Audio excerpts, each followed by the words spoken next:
계시록 읽기 네 번째 말씀입니다. 요한계시록은 1장 예수 그리스도의 계시라 이렇게 말했고, 예수님이 열어주시는 책이다 이런 말이고요. 2장 3장에는 일곱 교회, 일곱 등잔대에 대한 이야기가 있습니다. 보다 이기는 자는 이라는 말로 돼 있고, 그리고 성령이 교회들에게 하시는 말씀을 귀 있는 자들은 들을지어다 이렇게 말씀하고 있습니다. 4장 5장에는 내생물 24장로 하늘 예배에 대한 이야기가 있죠. 6장부터 9장에는 일곱 인, 일곱 나팔에 대한 이야기가 있습니다. 11장에는 두 증인, 두 감람나무, 두 등잔대에 대한 이야기고요. 14장에는 14만 4천 명 순결한 신부에 대해서 나와 있는 말씀입니다. 16장부터 18장에는 일곱 대접, 음료 짐승, 심판에 대한 이야기가 있습니다. 19장에는 어린 양의 혼인잔치 8절에 세마표 준비에 대해서 나와 있죠. 20장에는 영 안에서 첫째 부활에 동참한다, 생명책에 기록된다는 말씀입니다. 21장, 22장은 새 예루살렘 생명나무 주님을 기다림, 아멘 이렇게 되어 있는 말씀들입니다. 이것이 이제 요한계시록의 요약 이런 말씀들인데, 계시록은 특별히 다른 부분에도 마찬가지지만 숫자가 많이 나와서 이 숫자를 좀 우리가 파악하고 알고 있어야 계시록을 좀 이해할 수 있을 뿐만 아니라, 다른 성경도 숫자를 좀 알아야 사실은 이해할 수 있는 것들이 참 많습니다. 왜냐하면 진짜 그 숫자대로만 이렇게 성경책을 쓴 게 아니라 의도적으로 그 숫자를 이게 씀으로써 의미를 전달하려고 하는 그런 게 많기 때문에 그래요. 성경에 실제로 그런 숫자도 있겠죠. 근데 그런 숫자를 실제로 그 숫자를 이렇게 숫자를 세 가지고 그렇게 하라는 의미가 아니라 어떤 면에서는 의미를 전달하려고 하는 게 굉장히 많아요. 그게 숫자에 대한 내용입니다. 그러니까 여러분이 숫자 그러면 뭐 이상하게 생각한다든지, 뭐 숫자 그러면은 뭐 왜 숫자만 얘기해요 이렇게 얘기할지 모르지만, 그게 기본이에요. 성경의 기본 바탕이란 말이에요. 그 숫자가 그렇게 써 있는 거에 대해서 이게 이런 의도가 있었구나, 이런 의미가 있었구나라는 것을 깨닫게 되면 성경을 이해하는 데 굉장히 좋습니다. 근데 이걸 이제 엉뚱하게 해석을 하게 되면 이제 잘못된 사람들도 나오죠. 이단들도 나오고, 그거를 실제로 그 숫자대로만 계산을 해가지고 잘못되게 해석되는 사람들도 꽤 있습니다. 그런데 우리가 보편적으로 숫자는 이런 의미를 가지고 있다라고 성경을 보게 되면, 성경의 이 부분에서는 또 저런 부분에서는 이렇게 숫자가 나와 있는데 이 말씀들이 이런 의도를 가지고 이런 의미를 설명하려고 했던 것이구나 라고 하는 것을 알게 되면 우리가 좀 이해할 수가 있습니다. 계시록은 특별히 한 사람 예수 그리스도를 설명하려고, 그리고 그 한 사람 예수 그리스도가 새 예루살렘이라는 교회를 만나서 신부를 만나가지고 서로 부부가 돼서 한 몸을 이룬다, 이제 이런 내용으로 되어 있는 책이 계시록 책입니다.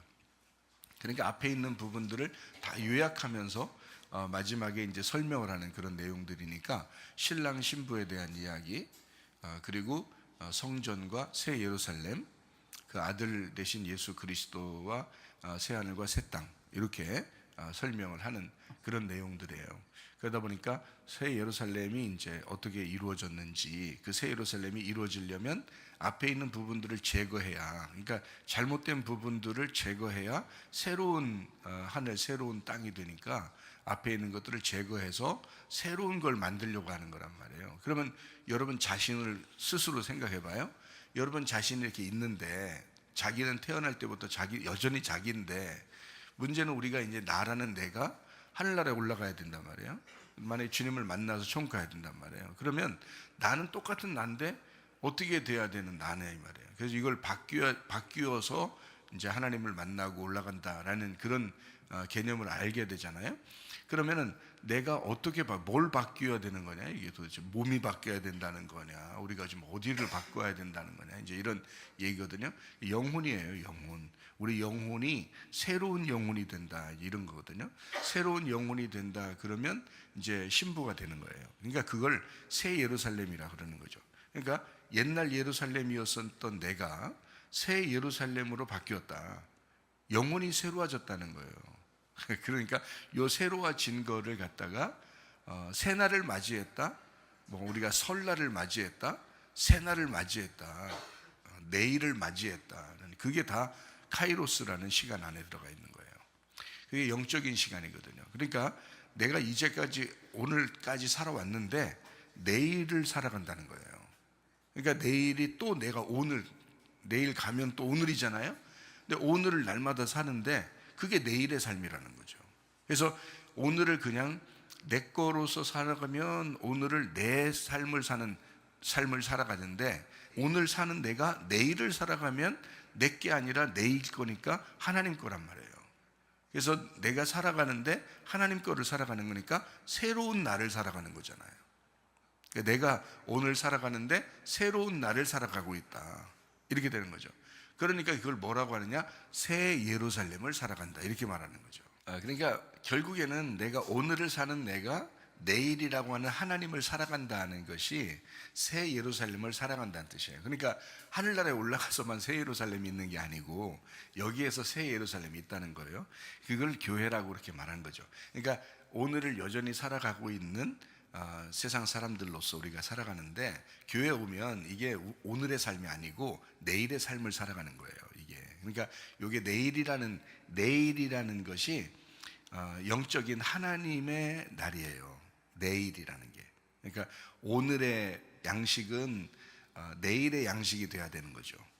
그래서 오늘 양식을 주십시오라고 하는 것은 오늘 벌써 돼 있는데 무슨 오늘 양식을 달라고 하겠어요. 오늘이 벌써 됐는데 내일의 양식을 주십시오, 이렇게 돼야 되는 거죠. 그래서 내일이라고 하는 것은 신선한 바람과 같은 그 하나님을 의미합니다. 그래서 그 하나님을 내게 주십시오라는 그런 말이에요. 내일을 주십시오. 그러니까 우리는 세상에 살아가고 있는 오늘이지만 내일을 살아가는 주의 사람들이다, 이렇게 되는 거죠. 그거는 이 땅에서 살고 있으면 이것도 새 예루살렘인 거죠. 이것도. 그러니까 내일을 살다 간다면, 그죠? 그래서 우리의 삶이라고 하는 게 여전히 옛날 예루살렘으로 살아갈 거냐, 아니면 새로운 예루살렘으로 살아갈 거냐. 새로운 예루살렘으로 살아가면 그거를 천국의 삶이다라고 얘기하는 거죠. 그래서 교회도 천국이 될 수 있다는 겁니다. 우리 가정도 천국이 될 수 있다는 겁니다. 나 자신도 천국이 될 수 있다는 거죠. 그게 이제 성경이니까, 성경은 머나먼 얘기가 아니에요. 지금 우리의 삶을 얘기하는 건데, 그럼 어떻게 하면 우리가 내일의 삶을 살아가겠죠? 영혼의 변화입니다. 영혼의 변화. 그러니까 내 영혼이 여전히 변화되고 있느냐, 여전히 나는 내일을 사모하면서 살아가고 있느냐, 내 영혼이, 그거예요. 그러니까 원래 태어났던 난데 그게 나의 영혼인데, 이것이 내일을 바라보면서 살아가는 사람이면 새날을 바라보는 사람이잖아요. 그러니까 영혼의 변화된 삶이죠. 날마다 전진하는 삶을 그 얘기라고 하는 거죠. 그러니까 하루하루 뭐 살아가고 있다는 걸 전진한다는 게 아닙니다. 하루하루 우리는 가만히 있어도 살아가요. 그냥 하루하루 이렇게 살아가는 것들, 하루 살고 이게 다 하루살이죠. 하루살이로 계속 살아가는데, 우리가 내일을 추구한다 그러면은 오늘이 아닌 내일, 하나님의 것을 추구하는 거예요. 그러다 보니까 이건 하루살이가 아니죠. 내일을 바라보는 거니까. 그래서 하나님을 바라보는 거예요. 하나님의 것을 달라오는 거거든요. 그러니까 나는 내 삶이 이제 아니고 하나님의 삶을 내게 주셔서 살아가게 하십시오 라는 그런 말이잖아요. 그러니까 이걸 천국이라 그렇게 말하죠. 내일은 천국이고 오늘은 나의 삶이잖아요. 그죠? 그래서 지금 오늘 은혜가 없으면 내일을 살아갈 수가 없어요. 오늘 은혜 받고 오늘 구원 받고 이래야 그게 내일의 삶을 추구하는 삶이 되는 거죠. 그걸 전진하는 삶이라 이렇게 말하는 거예요. 그러니까 날마다 한 걸음이라도 전진해 나간다라고 하는 것은 영혼의 전진함을 말하는 거지, 하루하루 살아가는데 육체적인 전진을 얘기하는 게 아닙니다. 영혼의 전진을 얘기하는 거예요. 영혼의 믿음, 우리의 영혼의 믿음이, 믿음의 결론이 영혼의 구원이니까 그 영혼의 구원을 위해서 믿음의 결론까지 계속해서 전진해 나가고 있느냐 하는 겁니다. 그러니까 그 영혼이 새로워지고 영혼이 새로워지는 것은 날마다 새 예루살렘이 되고 새 예루살렘이 되고 새 예루살렘이 되는 그런 삶을 얘기하는 거예요. 그걸 천국이라고 얘기하는 겁니다. 예수님을 계시록에서는 7영 되시고 7뿔을 가지고 있다. 7뿔은 7권세, 그러니까 7개의 권세를 얘기하는 게 아니라 완전한 권세를 가지신 분이시다라는 말이고, 일곱 영이라고 하는 것은 일곱 눈을 의미하는 것인데 그게 바로 일곱 등불이라는 겁니다. 그러니까 예수님 자신이 등대인데, 예수님 자신이 등대이고 그것이 교회, 일곱 개니까 일곱 개의 교회입니다. 거기에 일곱 개의 등불이 있어요. 비추는, 그것을 영이라고 그러고 그게 하나님의 눈이라고 그러는 거예요. 일곱 눈, 예수님이 가지고 있는 일곱 눈, 그러니까 완전한 영을 얘기하는 거죠. 완전한 영, 그 성령님이시죠. 성령으로 비추는 겁니다. 그것으로 보겠다는 거예요. 그죠? 그것으로 비추겠다는 거예요. 그래서 일곱 영을 누가 가지고 있냐면 교회가 가지고 있어요. 그러니까 일곱 가지가 있잖아요. 일곱 가지가 되어 있는 게 이게 등대잖아요. 그러니까 일곱 가지가 되어 있는 그게 교회라고요. 그 가지의 기둥이 예수님이라고요. 그 등대는 예수님이라고요. 그래서 예수님은 일곱 교회이시고 일곱 교회가 예수님이신데 그 일곱 교회의 등불이 영이라고요. 예수님의 영, 예수님의 눈이라고 그러는 겁니다. 그러니까 완전한 눈, 일곱 개의 눈을 가진 완전한 영이시다, 이렇게 말하는 거죠. 그런 예수님이 우리에게 함께 하신다, 이제 이런 말씀입니다. 자, 계시록을 이제 계속 보면 일곱 천사들이 나오고 일곱 재앙이 나온다, 이렇게 했습니다. 여러분, 일곱 천사와 일곱 재앙이라는 걸 여러분에게도 설명을 했지만 이 무슨 말이냐면, 일곱 재앙이라고 할 때 저는 처음에 옛날에 계시록을 이렇게 볼 때는 무서웠어요. 이게 왜냐하면 심판이니까. 계시록을 보면 너무너무 무서워요. 이게 왜냐하면 심판이 이렇게 오겠구나, 종말이 이렇게 오겠구나 라는 이런 것 때문에 굉장히 조심해야 되겠다 이렇게만 생각하고 두렵고 막 무섭고 이랬는데, 그게 아니고 일곱 교회가 또는 일곱 천사가 있고 일곱 재앙이 있다라고 하는 것은 이게 다 일곱으로 이제 돼 있다는 거죠. 일곱으로. 그러면 그게 예수님이라는 숫자라는 것을 알게 된 거죠. 이게 예수님이라는 숫자라는 걸 알게 되니까, 일곱 개의 말씀, 다시 말하면 완전한 말씀, 완전하신 예수님의 선포를 의미하는, 그래서 우리를 재앙을 내린다 또는 하나님이 진노하셔서 하나님이 심판하신다 이런다면, 하나님의 우리를 미워해서 심판하는 게 아니라 하나님이 우리를 돌이키라고, 너 살아있는 너희들에게 얘기하는 거잖아요. 계시록이 돌아가신 사람들한테 얘기하는 거 아니잖아요. 이미 돌아가셨으면 천국 아니면 지옥으로 갔잖아요.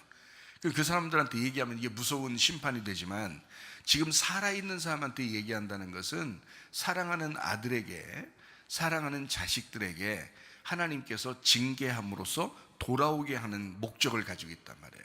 그러다 보니까 일곱 천사, 일곱 개의 재앙을 얘기할 때는 예수님을 포함하는 거예요. 그래서 예수님이 하신다 그러면 결국 우리를 구원하시려는 목적을 가지고 있다는 것을 알게 되었었죠. 그래서 이걸 알게 되니까, 주님은 우리에게 이게 우리를 미워서나 우리를 이렇게 좀 못 살게 굴려고 심판하시는 그런 하나님이 아니라 주님 안에서 이 심판도 다 들어있다는 거죠. 그러니까 예수님이 우리를 심판하신다 그러면 어떤 의미가 되겠어요? 우리를 구원하실 목적을 가지고 그 목적을 딱 정해놓고 심판한다는 거죠. 아들을 심판할 때 또는 자녀들을 이렇게 혼낼 때 말이에요, 반드시 그 자녀들이 돌아오기를 바라고 회개하기를 바라잖아요. 그러면서 그게 딱 뭔가 자기가 줄 수 있는, 보상해 줄 수 있는 것이 있기 때문에 돌아오라 하는 거거든요. 아무것도 회개하고 돌아오는데 아무것도 줄 게 없고 그냥 회개하고 돌아오는데 더 잘못된다 그러면 뭐하러 회개하고 돌아오겠어요. 회개하고 돌아오면 아버지의 마음이 그에게 이렇게 가게 되고 더 이렇게 좋은 것으로 이렇게 갚아주려고 하는 그 마음이 있잖아요. 그게 일곱 개의 재앙입니다. 그러니까 이거는 무섭게 심판하는 의미가 아니라 구원하시는 목적을 가진 심판이다 라고 하는 것을 알게 되었습니다. 그러니까 너무너무 좋죠. 예수님이 참 좋으신 분이구나 라는 것을 깨닫게 되니까, 계시록이 무서운 책이 아니라 우리에게 사랑의 책이구나, 하나님의 열심이었구나, 하나님이 나에 대한 열심을 가지고 있구나, 내가 죽기 전까지 어떻게든지 하나님이 내가 돌아오기를 하나님이 기다리시는 거구나 라는 말씀입니다. 자, 우리 이제 일이라는 게 어떤 의미를 가지고 있다고 했어요? 일이라는 건 하나니까 하나님을 의미하는 겁니다. 일이라는 건 하나님을 의미한다. 이렇게. 그럼 일이 계시록에만 있는 게 아니고 앞에 창세기부터도 첫째 날로 하나예요. 그죠? 그러니까 첫 번째 날도 하나. 그래서 태초에 하나님이 첫 번째 날부터 시작을 하죠. 하나부터 시작합니다. 그러니까 숫자를 만드신 분이 하나님이에요. 하나님이 숫자를 만드셨는데 그 숫자를 만든 그 첫 번째가 하나예요. 하나. 그래서 1이란 말입니다. 그래서 1을 하나님 이렇게 표현한 거예요. 1이 하나님이다. 이렇게. 그리고 1은 하나다. 이게 하나로 만드는 거니까 선악과는 우리를 갈라놓는 거지만 생명나무는 우리를 하나를 만드는 거거든요. 그 집안에 생명나무가 있으면 하나가 되는 거고요. 선악과가 있으면 집안에서도 이렇게 갈라지는 겁니다. 교회든 나라든 마찬가지예요.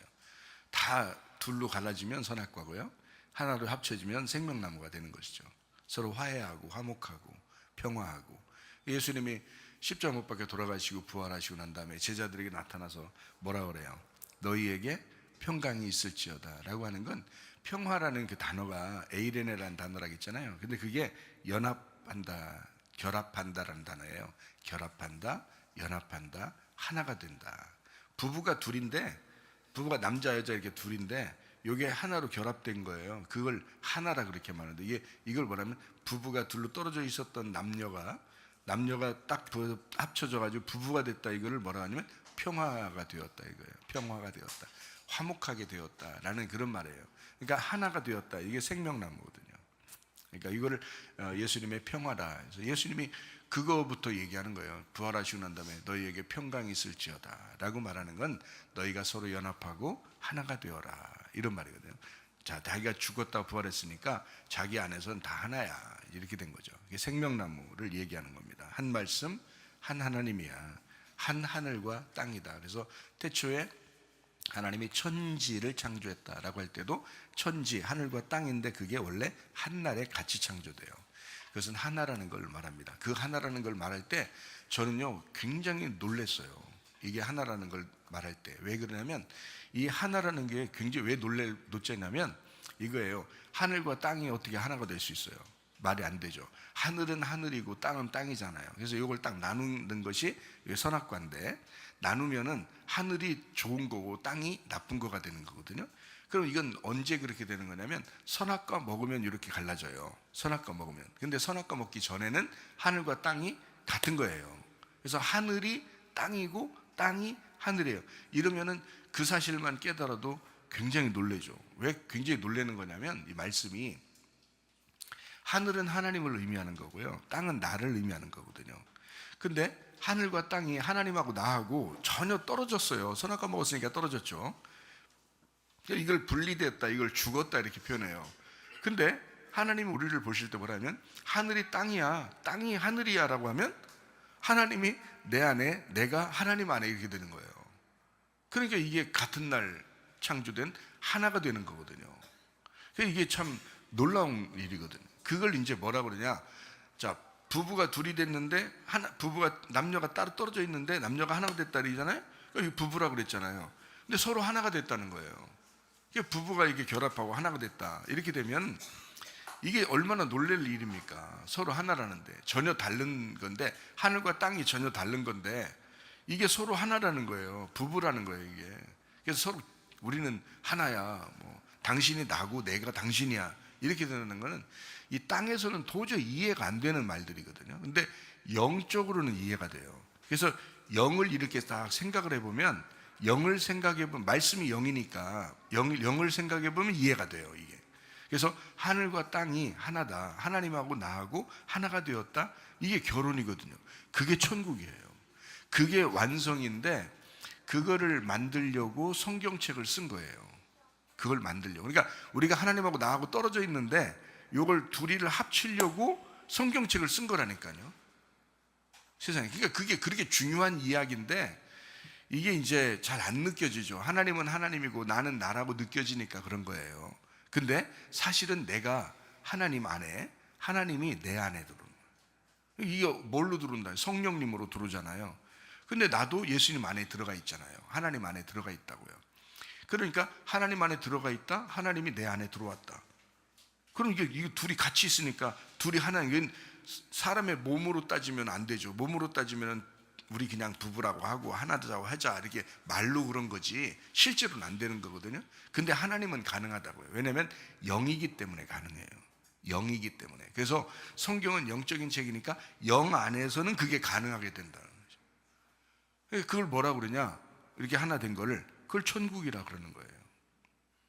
우리가 그토록 뭐 천국 가고 싶다, 뭐 천국에 가야지라고 말하는 그 모든 게 사실 요거예요. 하나님이 내 안에 들어오는 거, 내가 하나님 안에 들어가는 거, 이게 천국이에요. 그 자체. 그러니까 천국은 여기 있다 저기 있다고 하는 게 아니에요. 장소나 시간 개념이 아닌 거예요. 영적인 개념이니까 공간과 시간이 없는 세계란 말이에요. 영적인 세계. 거기서 하나님이 내 안에, 내가 하나님 안에, 그러면 여기서도 이게 천국이 된다는 거죠. 내가 여기서도 천국, 그죠? 하늘나라 올라가도 천국, 여기도 천국이에요. 그러니까 왜냐하면 공간이 없잖아요. 영적인 개념이잖아. 그러니까 영적으로 안에서, 영 안에서는 그게 가능하다는 거예요. 그러니까 가만히 영을 생각해 보면, 가만히 하나님을 생각해 보고 가만히 영을 생각해 보면 그게 이제 이해가 되는 거예요. 그래서 영적으로는 그게 이해가 되더라. 하늘과 땅이 나누어져 있는 건데 이것이 하나가 되었다. 그리고 원래 하나님은 하늘과 땅을 같은 날에 같이 창조했다라는 것을 우리가 알 수가 있습니다. 하나라고 하는 건 일이죠. 일인데 여기다 0 하나 붙이면 10이고요. 0 2개 붙이면 100이고 0 3개 붙이면 1000입니다.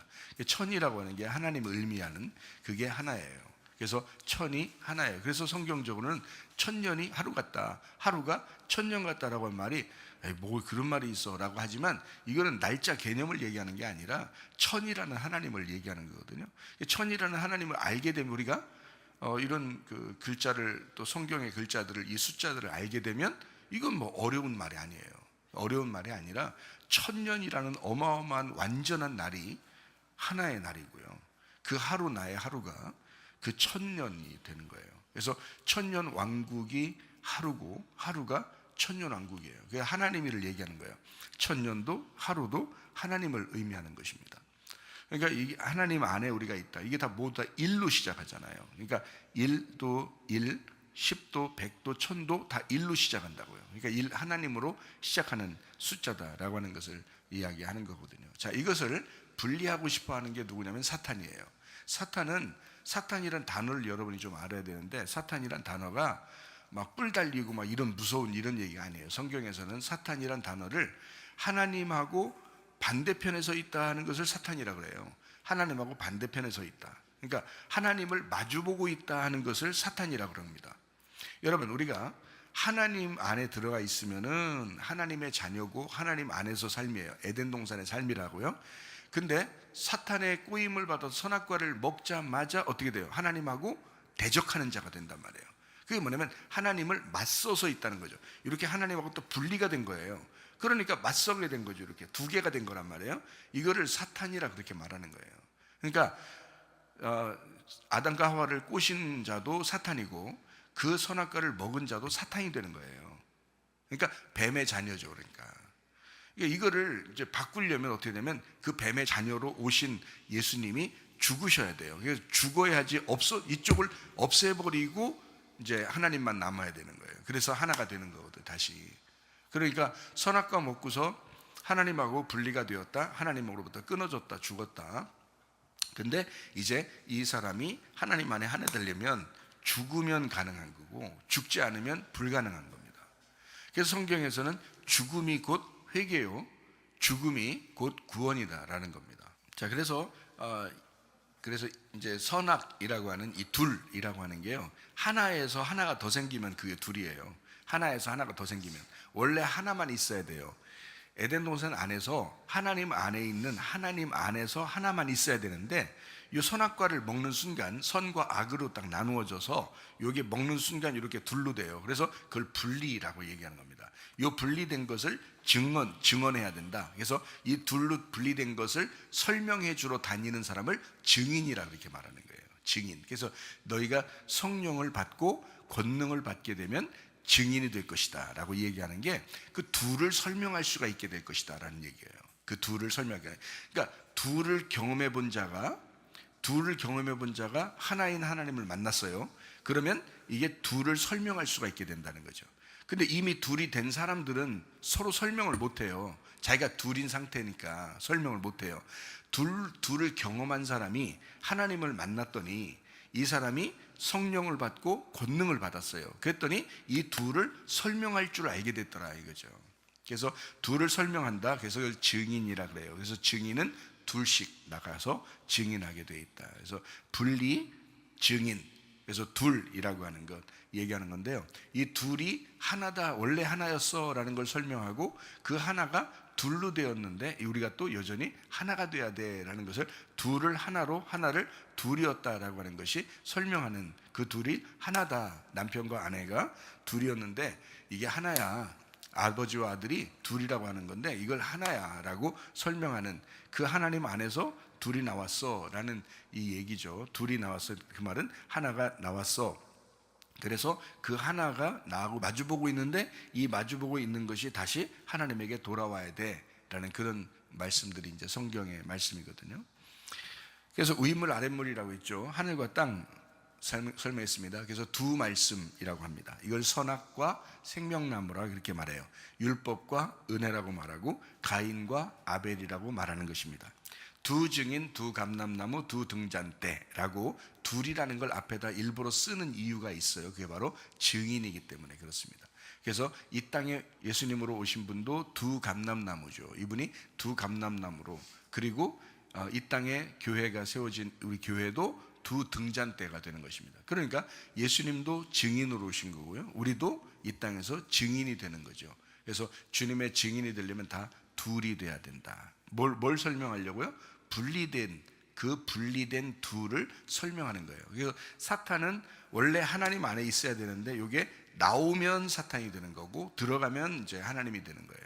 그러니까 우리가 하나님으로부터 나오면 사탄 되는 거고요. 하나님 안에 들어가면 하나님의 그 자녀가 되는 거죠. 그래서 나온 사람, 이렇게 하나님으로부터 분리된, 선악과 분리된 사람들을 사탄이라고 그러는 거예요. 여러분이 지옥 가는 걸 뭐 하나님이 보낸다 그랬어요? 여러분 스스로 간다겠어요? 스스로 간다겠어요? 사탄과 그의 종들을 위해서 준비된 곳이 지옥이에요. 그러니까 우리는 어쨌든 천국에 가야 되잖아요. 그리고 천국이 돼야 되잖아요. 그러니까 반드시 여기서 분리된 사람들이 다시 돌아오기를 바라고 돌아오는 과정, 이게 이제 회개라는 거죠. 그렇게 삶을 우리가 살아가야 된다라는 말입니다. 자, 삼이라고 하는 것이 하늘이라고 그랬죠. 삼위일체 하나님 할 때 삼이라고 하는 게 하늘. 그래서 길도 삼일길 이렇게 돼 있어요. 애굽, 광야, 가나안. 아들들도 가인, 아벨, 셋 이렇게 돼 있죠. 애굽, 광야, 가나안, 삼일길. 근데 둘이라고 하는 것에서 하나가 붙으니까 요 삼일길을 만들어서 하나님이 우리에게 오는 과정을 설명하는 게 이제 삼이라고 하는 숫자예요. 그래서 아브라함도 하나님께서 삼일길을 가가지고 하나님의 아들이 부활하는 것을 보게 된 거예요. 그래서 이삭을 드리면 반드시 살아나겠구나라고 하는 것을 믿었던 겁니다. 하나님의 백성들이 가나안 땅에 살고 있는데 흉년이 들어서 애굽으로 보냅니다. 그래서 일부러 거기서 애굽에서 광야로 오게 하고 광야에서 다시 가나안 땅으로 오게 하는 하나님의 그 과정, 이것을 일부러 하나님께서 만들어내시는 과정이에요. 이게 삼일길이고, 이 말씀들이 성경에 우리에게 있는 것은 바로 우리에게 필요한, 우리에게 말씀하시는 내용들이다라는 것을 우리가 알 수가 있습니다. 기드온에게는 몇 명의 용사가 있었죠? 300명의 용사가 있었습니다. 3에다가 100입니다. 그러니까 3 곱하기 100인데 300명 하나님의 군사들이다라는 것을 의미하는 거라겠죠. 그러니까 300명 하나님의 군사들, 여러분과 저를 의미합니다. 우리는 뭐 여기에 사람들이 뭐 몇 명이 모였든 상관없이 우리는 300명의 용사다라고 얘기하는 게 하나님의 용사들이기 때문에 그렇다라는 말이고요. 그리고 3,000명이 구원받았다라고 할 때도 3,000명이 하나님의 사람들을 얘기하는 거예요. 3 곱하기 1000이잖아요. 그래서 3,000명 구원받는다. 레위인들이 금송아지 섬기고서 레위인들을 이제 죽인 그 숫자가 3,000명입니다. 출애굽기에 나오는. 그래서 금송아지 섬기고 하나님이 죽여라 해서 레위인들을 갖다가 그 형제든 뭐 자매든 뭐 친구든 뭐 이렇게 상관없이 앞으로 가면서 죽여버려라라고 하는 그 자기의 그 아는 사람들이죠. 그 레위인들 죽은 숫자가 3,000명입니다. 그 3,000명을 회복하는 것이 사도행전 2장의 오순절날 3,000명이 구원받는 역사예요. 그 사람들을 통해서 이제 초대교회가 생겨나는, 예루살렘 교회가 시작되는 거죠. 그러니까 한쪽에서는, 구약에서는 죽었고요. 금송아지 섬긴 사람들이 죽었어요. 그리고 오순절날 3,000명이 구원받았어요. 그리고 새 예루살렘, 그 예루살렘의 이제 초대교회가 되었습니다. 예루살렘 교회가. 그러면 이게 세 개가 연결되는 거예요. 자, 교회가 세워지려면 뭐가 있어야 되냐? 3천 명의 죽음과 3천 명의 구원이 있어야 된다는 거죠. 그럼 이게 3천 명은 하나, 둘, 셋, 넷, 셋에서 3천 명을 얘기하는 거겠어요? 아니면 3천이라는 숫자겠어요? 3천이라는 숫자라고요. 그러면 하나님의 사람이 금송아지 섬기면 죽어야 마땅한 거고요. 그리고 하나님이 그 사람들을 다시 부활시켜서 구원하신다. 성령이 오시면 그가 부활하고 구원받는다. 해서 3천 명이 구원받는 역사가 있다라는 것을 이야기하는 것입니다. 애굽에 예수가 있고요. 그리고 광야에 예수가 있고요. 그리고 가나안에 예수가 있습니다. 애굽의 예수는 6이고 광야의 예수는 7이고 가나안의 예수는 8입니다. 그럼 제가 이렇게 임의대로 애굽의 예수가 6이에요, 광야의 예수가 7이에요, 가나안의 예수가 8이에요 라고 얘기하면 여러분이 왜요? 어떤 근거로요? 라고 얘기할지 모르겠지만 여러분이 성경을 읽다 보면 이걸 숫자적으로 임의대로 목사님이 숫자를 이렇게 임의대로 해석하기 위해서 이렇게 애굽의 예수, 광야의 예수, 가나안의 예수를 이렇게 구분해서 설명해 주는 거구나 라는 것을 우리가 알 수가 있죠. 그래서 이걸 어떻게 하냐면 예수님 혼자는 애굽에서도 6이 아니라 7이에요. 예수님 혼자는 7인데 애굽의 백성들은 어때요? 애굽에 있는 이스라엘 백성들은 그 사람들이 6이라고요. 그러니까 우리가 광야에 나오면은 구원받아서 나오는 거잖아요. 애굽에서 구원받아 나오면은 7이 돼요. 우리도 7이 돼서 죽어야 되거든요. 광야는 죽음을 가져오는 곳입니다. 죽음을. 그러니까 애굽에 살던 내가 광야에 나와서 하나님만 의지하도록, 그러니까 자기의 모든 의견을 다 내려놓고 자기를 삭제시키는 곳이 바로 광야예요. 그러니까 자기를 삭제하는 게 7이라고요. 예수님이 이 땅에 내려오신 어린 양 되신 예수님은 어린 양이라고 자기를 표현을 자꾸 하잖아요. 그죠? 어린 양이라고. 왜 신랑 되신 예수님을 어린 양으로 표현하냐면 자기를 삭제해야 되기 때문에 그래요. 자기를 죽여야 되기 때문에. 그러니까 하나님은 자기 아들이 죽어야 된다는 것을 의미하기 때문에 7이라는 어린 양을 사용했다는 거죠. 그럼 우리가 어디에 가야지 어린 양 되신 예수님 만나냐면 광야로 나와야 만난다는 거죠. 6월절 어린 양의 피로 애굽에서 구원받은 사람들이 곧바로 나오게 됩니다. 곧바로 나오게 돼요. 그래서 형의 바다를 건너서 광야로 나오면 주님을 따라온 거죠. 자, 어린 양 예수님이 나라는 6을 위해서 7이라는 예수님이 6월절 어린 양 예수님으로 죽으셨어요. 그리고 그 7이라는 예수님이 광야로 이제 가셨단 말이에요. 그러니까 우리가 그 예수님을 따라서 홍해바다를 건너서 광야로 간단 말이에요. 6이라는 우리가 홍해바다를 건너서 광야로 가잖아요. 그럼 예수님을 따라가는 사람이에요. 예수님을 따라오려면 어떻게 해야 된다 그랬어요? 자기를 부인하고 자기 십자가를 지고 따라와야 된다 그랬잖아요. 그게 광야예요. 광야. 그래서 광야는 나를 삭제시키는 곳이다. 삭제의 복음을 깨닫게 하는 곳이 광야예요. 그래서 광야라는 곳을 반드시 거쳐서 가나안 땅으로 들어가게 돼 있어요. 그러니까 여기 광야에 가면 내가 뭐가 되는 거예요? 6이 아니라 7이 되는 거죠. 그러니까 6은 애굽이라니까요. 6이라는 것은 애굽이에요. 내가 하나님의 사람인데 애굽에서 살면 6이 되는 거고요. 그래서 광야에 있는 사람들이 막 애굽에 돌아가자 막 이러잖아요. 그럼 여러분이 교회 다니면서 여전히 어떻게 해요? 교회 다니면서 우리 육신의 욕심을 따라 살자, 뭐 탐욕을 부리면서 살자, 막 승질내면서 살자, 막 미워하면서 살자, 거짓말하면서 살자, 음란하면서 살자, 막 이렇게 하잖아요. 그게 뭐 하는 짓이에요? 교회에 나와서 뭐 하는 짓이에요? 애굽으로 돌아가자는 삶이에요. 그게 애굽이라는 육으로 돌아가자는 뜻이거든요. 그러면 그 사람들은 반드시 어떻게 돼요? 광야에서, 교회 다니는 광야에서 다 죽습니다. 여기서요. 하나님은 여기서 광야에서 있는 사람들이 그런 육신을, 애굽을 따라가려고 하는 사람들을 너 육으로도 가면 안 돼. 왜냐면 6에서 7로 왔잖아. 예수님 따라서 나를 부인하고 내가 십자가를 지고 이제 가잖아. 예수님도 그렇게 가셨으니까 나도 그분을 따라서 지금 광야로 나왔거든요. 나왔는데 애굽으로, 육으로 또 돌아가자는 거예요. 가만 놔두겠냐고 하나님이. 가만 안 놔둔다니까요. 그래서 재앙이 있는 거예요. 계시록의 재앙이. 계시록의 재앙은 육으로 돌아가려는 그 사람들을 심판하는 거예요. 하나님의 열심으로 그들을 심판해서 돌이키려고 하는 거예요. 못 돌아가게, 애굽으로 못 도망가게 광야에 묶어두려고 하는 거예요. 그래서 여기서 아주 삭제시켜버리는 거지. 그게 심판이라니까요. 그래서 인, 나팔, 대접의 심판 3번을 걸쳐서 심판하는데요. 조금 심판했다가 많이 심판했다가 완전히 죽여버리는 게 3가지 심판이에요. 그러니까 인의 심판, 7인, 7나팔, 7대접을 통해서 완전히 삭제시켜버려요. 그게 광야에 삭제되는 복음입니다. 그래서 7이라고 하는 예수님을 따라가는 자들이 광야의 심판을 받게 된다. 그래서 광야는 7을 의미하는 거고요. 예수님 혼자는 여전히 7이고요. 그리고 가나안 땅에 이제 들어가잖아요. 요단강을 건너서 가나안 땅에 들어가면 거기는 우리가 8이 되는 거예요. 왜냐하면 가나안 땅은 심판을 의미하고 거기서 부활해서 올라가는 거니까 가나안 예수는 8이 되는 거거든요. 여전히 예수님은 예수님 혼자는 7이에요. 그러니까 그래서 그 예수님 혼자는 왜 7이냐면 계시록을 보세요. 새 예루살렘이 됐잖아요. 새 예루살렘이 되는 우리가 있는데 그 새 예루살렘의 신부잖아요.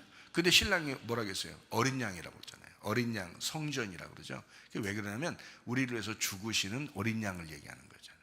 그분이 7이라고요. 7.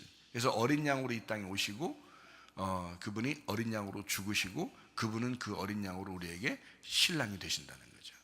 그래서 777이란 말이에요. 그러니까 예수님은 777이에요. 애굽에서도 7이고 광야에서도 7이고 가나안 땅에서도 7이 되신 분이 그 예수님이시란 말이죠. 근데 우리는 어때요? 우리는 3일길을 가잖아요. 애굽에서는 6이에요. 그래서 여러분이 6으로 살면 안 된다고 그렇게 성경에 나오는 거예요. 6으로 살면 하나님 나라를 유업으로 못 받는다 이렇게 말하는 거예요. 그래서 6을 자꾸 제거하려고 영혼의 구원을 받으려고 하는 거거든요. 우리가. 그래서 6에서 광야로 오면은 7이 되고요. 우리는 그래서 그 7의 주님을 이제 여전히 나를 죽이는 그런 삶을 이제 살아가는 거란 말이죠. 말씀을 통해서. 그러다가 이제 부활하면 이제 성령을 받고 성령 충만하게 되고 이러면 이제 가나안의 삶, 8의 삶을 살게 된다. 이렇게 되는 거죠. 8의 삶은 어떤 의미냐면 새 예루살렘이죠. 어린 양은 7이고요. 새 예루살렘은 8이에요. 그래서 새 예루살렘 8이라고 하는 신부가 어린 양 대신 7을 받아들이는 거예요. 그래서 그 7이라는 어린 양하고 나하고 합쳐지는 거예요. 그래서 8이 되거든요. 그래서 8이라는 숫자가 나오는 것입니다. 성경에요. 예수님 혼자 777이고요. 그래서 6으로 살려고 하는 사람이 6으로 여전히 살아간다고 하면 666이 되는 겁니다. 그러니까 3일길을 시작부터 죽음까지 666으로 살면 그 사람은 이제 짐승이 되는 거예요. 짐승의 삶. 그러니까 6이었던 내가, 애굽에서 6이었던 내가 7로서 주님을 만나고 그리고 8이 되는 것이 완성이란 말이죠. 이제 무슨 말인지 아시겠죠? 굉장히 중요한 내용들이에요. 저는 엄청 이거 연구해서 터득한 거고 주님의 은혜를 베풀어 주셔서 터득한 건데 이거 쉽게 여러분에게 설명해 드리는 겁니다. 요게요. 그래서 계시록을 보면은 마지막 그러니까 71회에서 마지막 한 일회가 있어요. 한 일회가 7년이거든요. 그게 7일입니다. 7일은 하루가 1년 해서 1년이 하루 이렇게 해서요.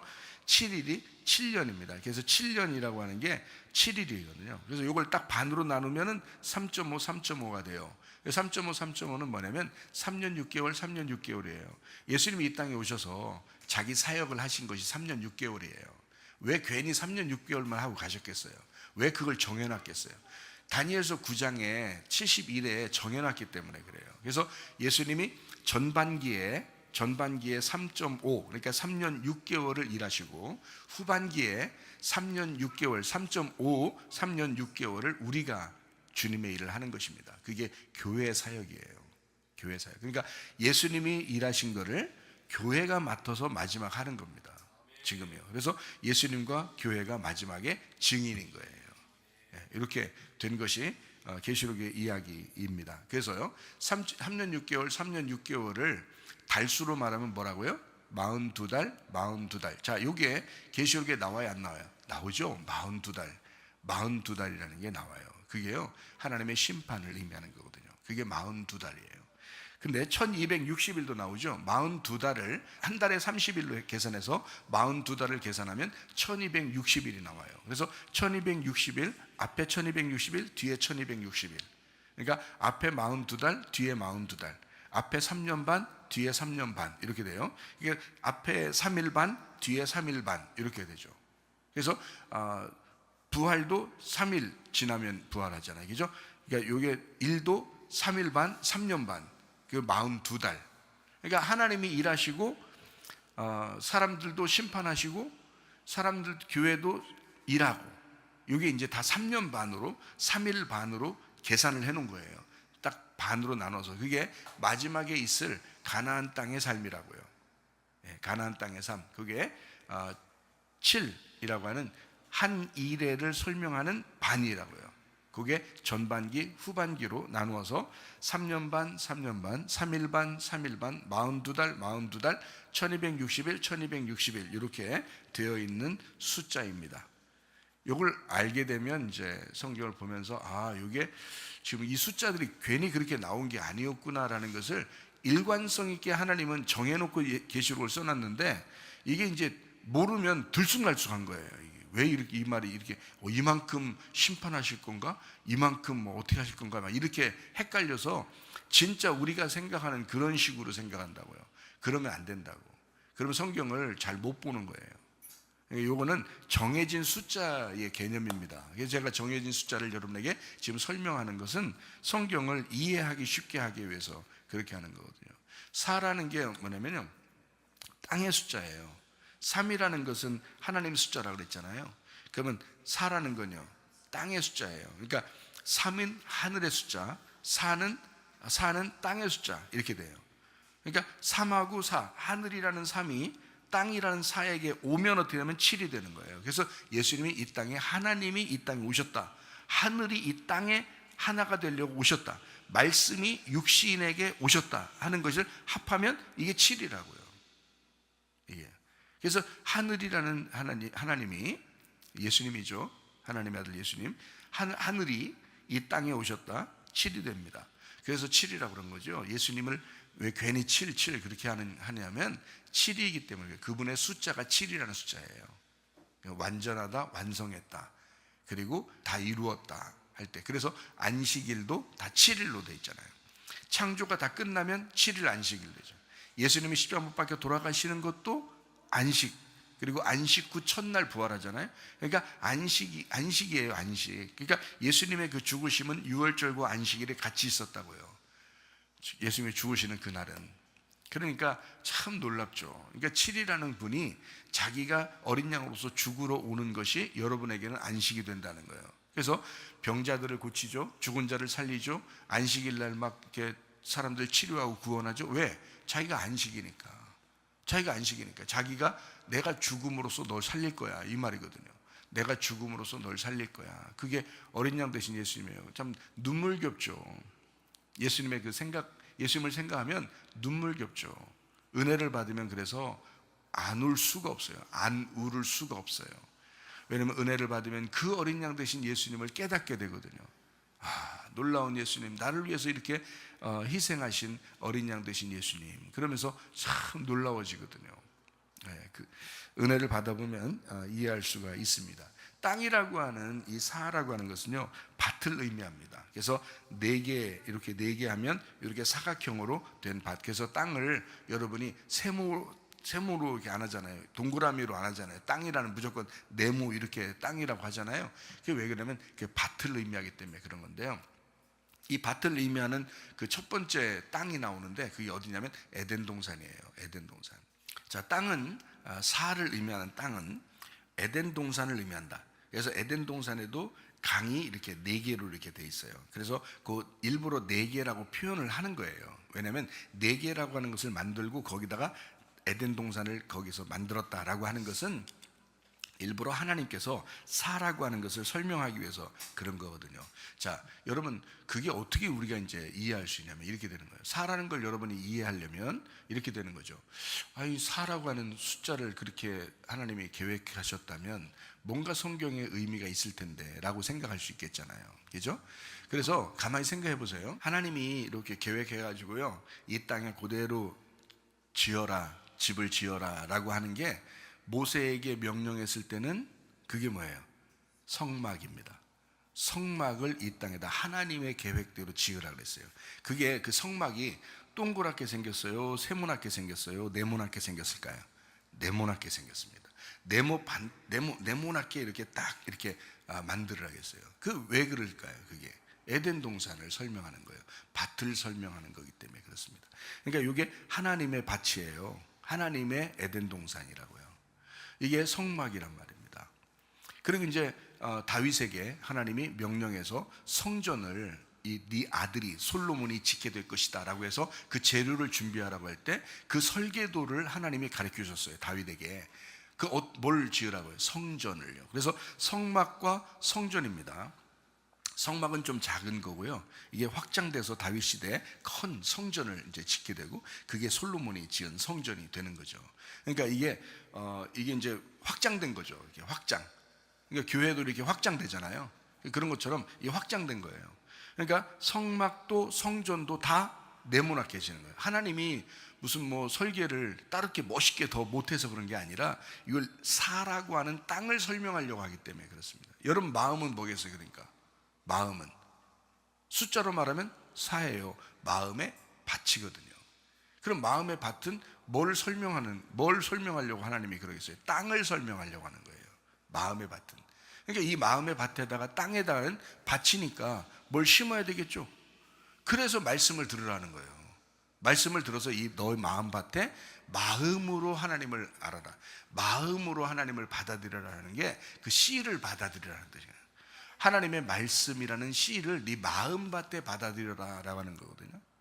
그 씨를 그러니까 마음을 얘기하는 거예요. 밭이. 그래서 마음밭 그리고 우리의 가정과 교회, 성막, 성전 이게 다 사로 이루어진 마음밭을 얘기합니다. 이게요. 그래서 이 복음서도 여러분 성경에 보는 복음서도 몇 개예요? 마태, 마가, 누가, 요한 이렇게 돼 있죠. 괜히 그렇게 썼을까요? 성경을 하나님이? 예수님에 대한 설명을 하는데 마태, 마가, 누가, 요한 4개가 필요하다는 거예요. 그러니까 이 성경은 일부러 그렇게 구성을 그렇게 해놓은 거예요. 하늘의 생물을 몇 생물이라 그래요? 4생물이라 그렇게 말합니다. 4생물. 그러니까 하나님 참 놀랍죠. 그리고 이 땅에서 하나님이 이제 빵을 먹이실 때 4,000명을 먹이신 적도 있죠. 5,000명을 먹이신 적도 있지만 4,000명을 먹이신 적이 있단 말이에요. 그럼 4,000명이라는 것은 뭘 의미하고 5,000명은 뭘 의미할까요? 5,000명이라고 하는 건 율법의 사람들을 의미하는 거예요. 그러니까 이스라엘 백성들을 의미할 때 5,000명인 거고요. 사라고 하는 것은 어때요? 동서남북이에요. 그러니까 이방 모든 전 세계의 모든 사람을 얘기할 때 4,000명. 숫자가 4,000명이 더 적고 5,000명이 더 많죠. 이해가 돼요? 근데 이걸 이렇게 생각해서 이 5,000명이 오히려 전 세계 모든 하나님의 백성들을 얘기하고 4,000명이 하나님의 이스라엘을 얘기한다 이렇게 하면 틀린 말이죠. 틀리게 되니. 왜냐하면 4,000명이라는 4,000명은 5,000명하고 왜 다르냐면 사라는 숫자 때문에 그런 거예요. 사라는 숫자 때문에. 이게 해석이 이렇게 달라져요. 사라는 숫자 때문에 그런 거예요. 사라는 숫자가 들어가 있잖아요. 4 곱하기 1000이잖아. 그래서 4라는 숫자가 들어가 있기 때문에 동서남북이에요. 모든 온 인류의 모든 복음이 다 전파된다라고 하는 것을 얘기하고 거기 다 전파됐을 때는 몇 광주리가 남아요? 7광주리예요. 7광주리. 5,000명을 먹이셨을 때는요 12광주리예요. 여러분 제자들이 몇 명이죠? 12명. 지파가 몇 명이죠? 12명. 다 유대인을 설명하는 거잖아요. 그런데 이방인들을 설명할 때는 사라는 것을 설명해야 되거든요. 그래서 사라는 것은 온 인류를 설명하는데 7광주리가 남는 거예요. 7교회를 말하는 것입니다. 그러니까 이게 다 성경이 정리돼서 의미를 쓰려고 하는 얘기예요. 자, 예수님이 금식하기도 하죠. 또 모세도 금식하죠. 자, 며칠 금식했죠? 40일입니다. 온 인류를 위하여 40일을 금식하는 거죠. 40일 금식하는. 그리고 광야에 이제 이스라엘 백성들이 애굽에서 광야로 왔잖아요. 그럼 몇 년 있어요, 여기들? 40년을 광야에 있습니다. 광야 생활을 의미하는 거죠. 우리 인생 전체를 40으로 얘기하는 겁니다. 우리 인생 전체가 40이다. 애굽에 몇 년이 있었죠? 이스라엘 백성들이 가나안 땅에서 야곱 시대에 요셉이 불러가지고 애굽에 내려갑니다. 그때부터 모세가 나타나서 이스라엘 백성들을 광야로 데리고 나올 때까지 몇 년이 있어요? 거기에 400년이 있겠다고 얘기하죠. 원래는 430년이 있었습니다. 근데 400년이 이제 그들의 맥시멈 얘기를 한단 말이에요. 그러니까 430년이 있는 건데 400년이라고 얘기하잖아요. 왜? 4라고 하는 숫자를 설명하기 위해서 그렇게 하는 겁니다. 그리고 이제 30은 예수님이 이 땅에 오셔서 하나님의 일을 감당하기 전에 인간으로서 사시는 숫자가 30이에요. 30세까지 예수님이 사시는, 이 땅에서 사시는 숫자란 말이에요. 그래서 30을 이야기하는 거죠. 자, 이해가 되겠죠? 성경이 이게 괜히 막 이렇게 막 아무렇게나 쓴 숫자들이 아니었구나라는 것을 여러분이 이해하면 성경이 좀 더 이해가 됩니다. 5라는 숫자가 있습니다. 5는 율법을 의미합니다. 모세 오경이잖아요. 모세 오경. 왜 5개의 율법을 했을까요? 모세 오경이기 때문에 그래요. 그래서 창세기, 출애굽기, 레위기, 민수기, 신명기 이렇게 손가락도 5개, 5개, 발가락도 5개, 5개. 손가락을 볼 때마다 율법의 하나님을 생각할 수 있죠. 그죠? 예. 그것이 2개 이렇게 되면 이게 10개 10계명인데 10개 10계명이 이게 2개로 나누어져 있구나라는 것을 우리가 알게 되는 거고, 그죠? 예, 이게 딱 합쳐지면 10개고요. 10계명 이렇게 되는 겁니다. 율법입니다. 5라고 하는 율법. 자, 그리고 5라고 하는 숫자를 이렇게 가만히 보면은 태어나면서 딱 5개의 손가락 딱 보면 어때요? 발가락 5개야. 손가락 5개야. 그러면 마음이 안심돼요? 아니면 불안해져요? 안심되죠. 자식을 낳아보면 알죠. 자식 낳고서 손가락 딱 봤더니 5개야. 이야, 안심된단 말이에요. 안식입니다. 그래서 안식을 의미하는 게 5라는 숫자예요. 안식. 그래서 5,000명을 먹이신다. 보리떡 5개가 있다라는 얘기예요. 그러니까 율법의 말씀입니다. 보리떡 5개. 그러면 광야에 있는 율법의 말씀을 의미하는 거고요. 그것을 50명씩 앉아서 5,000명을 먹이게 된다라는 얘기거든요. 자, 위물이 아래로 떨어진 만나를 의미합니다. 그래서 위에서 떨어진 비, 요거를 이제 율법이라고 말하거든요. 소낙비가 위에서 떨어지잖아요. 그래서 그것처럼 똑같이 만나가 내리는 거예요. 그러니까 요 만나가 뭐냐면 보리떡 5개예요. 그래서 일부러 5개를 의미하는 거예요. 그러니까 이 5개를 먹으려면 어떻게 돼? 50명씩 앉아야 돼. 그리고 5,000명을 먹여야 돼. 그러니까 여러분이 하나, 둘, 셋, 넷 이렇게 센 것이 아니라는 걸 분명히 알 수가 있겠죠. 자, 다윗이 골리앗을 만나가지고 훌에 쉐려서 골리앗 맞박이 깨져가지고 죽은 사건이 있습니다. 그렇죠? 그러면 골리앗을 갖다가 맞박 깨뜨려가지고 이긴 다윗이 가지고 간 시냇물가에 돌이 몇 개예요? 5개예요. 아니 몇 개 더 주실 수도 있잖아요.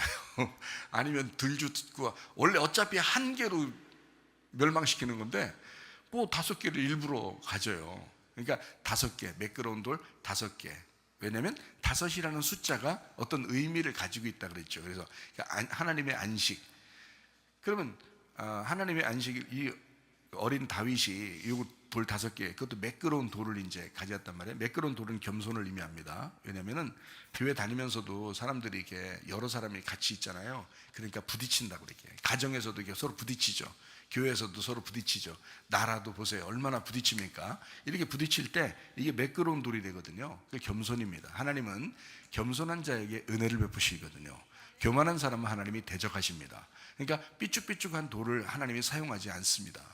매끄럽고 둥글둥글한 돌을 사용하신다는 거죠. 여러분 주님을 만나보세요. 회개하시고 주님 만나보세요. 여러분 어떤 사람 되겠어요? 부드러운 사람 됩니다. 온유한 사람 됩니다. 겸손한 사람 됩니다. 그러면 그 겸손한 온유한 사람을 하나님이 은혜를 베풀어 주시는 거예요. 그 성경적으로는 교만한 사람 하나님이 대적하신다. 겸손한 사람에게 은혜를 베푸신다. 이게 매끄러운 돌이 됐다라는 그런 말이거든요. 그러니까 우리가 어떻게 앞으로 살아가야 될 것인가 라는 것을 우리가 알 수가 있겠죠. 자, 이 돌 5개를 가져가서 하나로 후려 쎄렸는데 맞박이 깨져서 죽은 골리앗이 있습니다. 그 골리앗이 뭘까요? 6입니다. 이게 6이에요. 자, 생각해 보면요, 이 6이라는 숫자는 사람의 숫자입니다. 그리고 짐승의 숫자입니다. 6이라는 건요. 그래서 이 2개를 합치면 짐승 같은 사람이에요. 그래서 이게 2개가 짐승이기도 하고 사람인데, 왜냐하면 여섯째 날 창조된 것이 짐승하고 사람이 창조되었어요. 이 두 개를 합치니까 짐승 같은 사람이거든요. 그러니까 7을 만나야 돼요. 무조건 6은 무조건 7을 만나야 돼요. 그래서 7을 만나서 7처럼 따라가야 돼요. 7처럼 따라가려니까 어떻게 따라가야 돼요? 나를 부인하고 자기 십자가를 지고 주님, 7이라는 주님을 따라가는 거예요. 따라가면 뭐 할 건데? 7이 되는 거니까 7이 뭐예요? 죽는 거잖아요. 그래서 죽으로 따라가는 거예요. 6이 있으면 자기가 살아있는 거예요. 자기가 크니까. 자기가 크잖아. 자기 일을 이길 자가 없다고 생각하는 거예요. 그게 6이란 말이에요. 근데 7을 따라가는 사람은 내가 죽으로 따라가는 거거든요. 그러니까 6이라는 나를 삭제시키려고 따라가는 거예요. 주님을, 7이라는 주님을. 근데 이 골리앗이라는 사람은 6이라고요. 전형적인 육신입니다. 전형적인 육의 모습이에요. 그래서요, 이 골리앗이라는 사람이 6기빗과 더 됐어요, 키가. 그러니까 6기빗이라고 왜 일부러 쓰는 거냐면 6이기 때문에 그런 거예요. 그러니까 성경의 숫자는 그냥 쓰는 게 아니라니까요. 거인들이 뭐 더 큰 거인들도 있었을 것이고, 옛날에는 안악자손들 뭐 막 이렇게 더 큰 거인들도 있었을 것이고요. 거인들이 막 한번 전멸당할 때가 있었어요. 거인들이 완전히 네피림이라는 거인들이 전멸당할 때가 언제예요? 노아 홍수 때입니다. 그렇게 전멸됐는데 또 거인들이 또 나타나요. 어디서 나타나요? 여리고성에 나타납니다. 여리고성 그 근처가 안악자손들이 살고, 그리고 거인들이 막 살았다 그랬어요. 그 사람들이 뭐 막 포도 한 송이가 두 사람이 메고 오고 막 이렇게 할 정도로 큰 걸 먹고 있었으니까, 우리가 포도를 이렇게 들고서 먹는 것처럼 거인들은 그런 걸 그렇게 먹었단 말이에요. 그러니까 엄청 큰 사람들이 거기 살고 있는 거예요. 어느 정도 크냐 봤더니 이스라엘 백성들이 뭐라고 얘기하냐면, 그 사람들은 사람이고 우리는 메뚜기 같다는 거예요. 밟으면 죽을 것 같다는 거예요. 그 정도로 큰 사람들이 거기 살았어요, 여리고에. 놀라운 거죠. 그때 그 거인들을 전멸시킨 사람이 있는데 그게 누구예요? 갈렙입니다. 갈렙. 헤브론 땅에 거인들, 안악자손들도 살았거든요. 그런데 갈렙이 그 땅을 차지하면서 거인들을 전멸시켜 버렸어요. 갈렙이요. 갈렙이 그 헤브론 땅의 초대 왕입니다. 그러니까 여호수아 시대에 거인들이 완전히 전멸당해요. 근데 또 다윗 시대까지 왔는데 다윗 시대에 또 거인들이 또 있는 거예요. 그게 골리앗이 대표적인 사람인데요. 그래서 이 거인이 또 있는 거예요. 이거 뭐 이스라엘 사람들이 상대를 못 하는 거예요. 이 거인은 막 힘 있는 장수가 상대할 수가 없어요. 왜냐하면 거인은 뭘 의미하기 때문에 그래요? 예, 육체를 의미하기 때문에 거인은 거인으로 상대하는 게 아닙니다. 거인은 장수들이 상대하는 게 아니에요. 거인은 어린 아이 같은 겸손이 상대하는 거예요. 그러니까 교만이라는 육신은 반드시 겸손이라는 어린 아이가 이기게 돼 있는 거예요. 그러니까 다윗이 이기게끔 이미 정해져 있는 거예요. 다윗이 이길 수밖에 없는 거예요, 그 싸움은. 그러니까 6이라고 하는 이 사람, 짐승이라는 짐승 같은 사람, 이걸 뭐라고 하냐면 성경에서는 666이라 이렇게 말합니다. 그래서 666이 계시록에 나오는 것은 666 이렇게 돼요. 그게 666이 짐승 같은 사람, 짐승 같은 사람, 짐승 같은 사람 이렇게 되는 거죠. 그러니까 666, 이게 6이라는 게 세상을 의미하는 거예요. 세상을. 그러니까 6이라고 하는 건 7이 안 됐으니까 7로 와야 되는데 7이 안 됐잖아요. 그래서 5라고 하는 게 어때요? 5라고 하는 게 참 안식이 된다겠죠. 안심이 되고 안식되고 평안하고 이러잖아요. 5라는 숫자가 우리가 딱 볼 때도 5개면 너무 안심되잖아요. 근데 여기다가 하나가 더 생기면 어때요? 불안하죠. 이게 6이 되잖아요. 그러니까 이거는 잘못된 거라고요. 육신이란 말입니다. 그러니까 여기 이래서 이거를 안식 때 하나님의 안식에서 나를 포함시켰다는 거예요. 그러니까 하나님의 안식이라는 다섯에서 나를 포함시키니까 6이 됐단 말이에요. 그러니까 이 6이 세상이죠. 그러니까 내가 그 세상에 빠지면 6이 되는 거예요. 그러니까 짐승 같은 사람, 세상, 5에서 하나를 더해버렸다는 거예요. 5에서 하나를 더해버렸다. 5에서 하나 더하면 안 되거든요. 5는 5가 완전한 거예요. 5가 완전해요. 5가 또 5를 맞이해서 둘이 열 있는 게 십계명이 되는 거예요. 완전한 것이 되는 겁니다. 이 열입니다. 열이 이 땅에서의 완전함이거든요. 그래서 이 5에서 하나라고 하는 나를 더하면 6이 되는 것서 육체가 되는 겁니다. 세상이 되는 거고요. 그러니까 성경에 요한복음 2장에 보면은 가나의 혼인잔치가 있어요. 예수님이 가나의 혼인잔치에 가가지고 그 집에 하필 항아리가 몇 개 있어요. 그 집에 항아리가 몇 개? 항아리가 6개가 있어요. 6개가 있으니까 틀림없이 이 집에 6개가 항아리가 있디야? 이렇게 하지 말고 6개가 있는 거 보니까 누구를 말하는 거다? 예, 육신인 나를 의미하는 거죠. 그러니까 육신인 나의 항아리에 어디까지 채우라 그래요? 예, 아구까지 물 채워서, 아구까지 물 채우면 아구까지 물이 이렇게 흐르잖아요. 그죠? 딱 물이 꽉 차잖아요. 그러면 가득 차, 나에게 물이 가득 찼으니까 이게 항아리가 어떻게 된 거예요? 죽음 침례받은 거예요. 이 항아리가 침례받은 거예요. 그러니까 죽음이 온 거야. 그러면 그걸 이제 떠다 주면 어떻게 돼요? 생명을 떠다, 생명이 나오는 거예요. 그러니까 죽음 가운데서 생명이 나오게 돼 있어요. 그러니까 이것 때문에 6이라는 숫자 때문에 그래요. 6이라는 숫자를 그걸 알면 금방 알 수 있는 얘기들이에요. 이게 가나의 혼인잔치에 6 항아리가 있잖아. 그 6 항아리에, 그게 6 항아리가 뭐지? 6개가 그 집에 있었는가 봐. 그 말이 아니라 6이라는 나를 얘기하는 거라니까요. 6이라는 나를 얘기해. 거기서 나에게 물을 싹 다 뒤집어 쓰면 어떻게 돼요? 내가 죽는단 말이에요. 주님을 따라가 죽는 거예요. 침례를 의미하는 겁니다.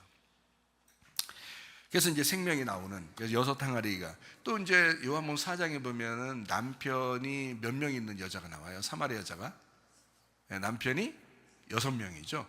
6명, 6명인데 6명은 6명인데 그 여자가 아기가 있어요, 없어요? 없어요.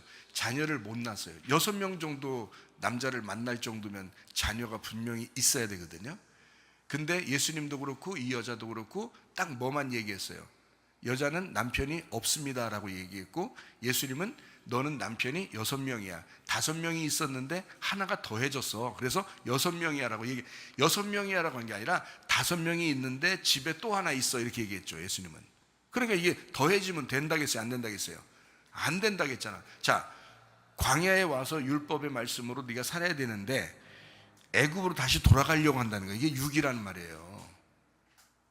무슨 말인지, 애굽은 6이라고 했죠, 제가. 그죠? 광야는 7이라고 했죠.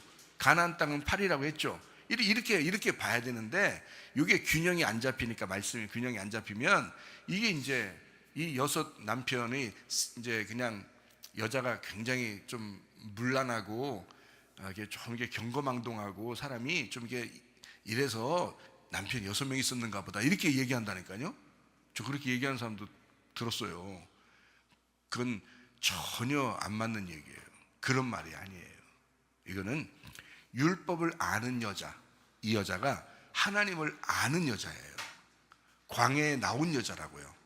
광야의 여자인데, 하나님을 알고 율법 안에서 사는 여자인데, 이 여자가 육신으로 사는 여자들, 그러니까 애굽으로 가려고 하는 여자라는 거죠. 그거를 예수님이 끊어내는 거예요. 끊어내고 예수님을 만나게 하는 거예요. 그게 광야에서 예수님 만나는 그런 사건이에요.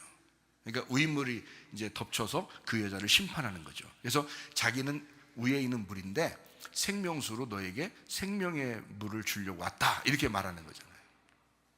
그러니까 6이라는 그 여자에게 이제 남편 대신 예수님, 7이라는 남편 대신 예수님이 찾아온 사건이에요. 그래서 6에다가 하나를 더하면 7이 되는 거예요. 6에다가 하나를 더하면, 그러니까 6이라는 나, 육신에서 예수님만 찾아오면 7이 되는 거예요. 그래서 이게 7이 되잖아요. 근데 이 여자가 씨 없는 남편들만 만났다고요. 5이었는데 또 하나가 있었어. 다 씨가 없는 거예요. 씨가 없으니까 자녀가 없는 거야. 그래서 결국에는 그 여자가 자기한테 씨를 주지 않은 남자들을 자기 남편이 아니라고 얘기했던 거예요. 그러니까 예수님이 뭐라 그랬어요? 말 잘했다 그랬잖아요. 야, 너 말 잘했다. 네가 옳게 말을 했다 그런 거예요. 왜 그러냐면 6이라고 하는 애굽은 우리에게 씨를 전해준다, 못 전해준다? 못 전해준다. 그래서 거기서는 반드시 탈출을 시도해야 된다. 그래서 출애굽을 시도해서 광야에서 그 말씀을 받아야 된다는 거예요. 7이라는 예수님을, 그 어린 양을 만나야 되고, 만나 대신 예수님, 위에서부터 내리는 만나를 먹어야 된다라는 그런 말씀이거든요. 그래서 이 짐승 같은 사람이 바로 6이다라고 라고 하는 것을 설명하는, 그래서 씨 없는 남편을 만났었던 거죠. 짐승 같은 사람들만 만난 거예요. 씨가 없어요. 하나님의 씨가 없는 거예요. 짐승 같은 사람들만 만난 이 여자, 예수님을 만나니까 뭘 주겠다는 거예요? 위에 있는 물을 주겠다는 게 뭐예요? 위에 있는 물을 주겠다. 하늘의 씨를 주겠다는 거예요. 하늘의 씨를 주겠다. 참 놀라운 이야기입니다. 룻기서에서 룻이 보아스를 만나 보아스 보고 그러죠. 저에게 씨를 남겨주세요 라는 말을 한 게 아니고, 저를 당신의 옷으로 덮어주세요. 그래서 내가 얼마나 울었나 몰라요. 그 부분 보면서. 당신의 옷자락으로 나를 덮어주십시오. 그게 이 보아스한테 룻이, 왜 그러냐면 룻이 이제 몰래, 보아스가 잠들었는데 몰래 갔단 말이에요. 가서 그 옷으로 이렇게 살짝 덮고 있었단 말이에요. 보아스의 옷을 살짝 덮고 있었는데 보아스가 일어나서 깜짝 놀란 거죠. 어떤 여자가 자기 옷 덮고 이렇게, 옷을 덮고서 이렇게 웅크리고 있단 말이에요. 깜짝 놀라가지고 이게 어떻게 된 영문이냐 그러니까 그 여자가 쉿.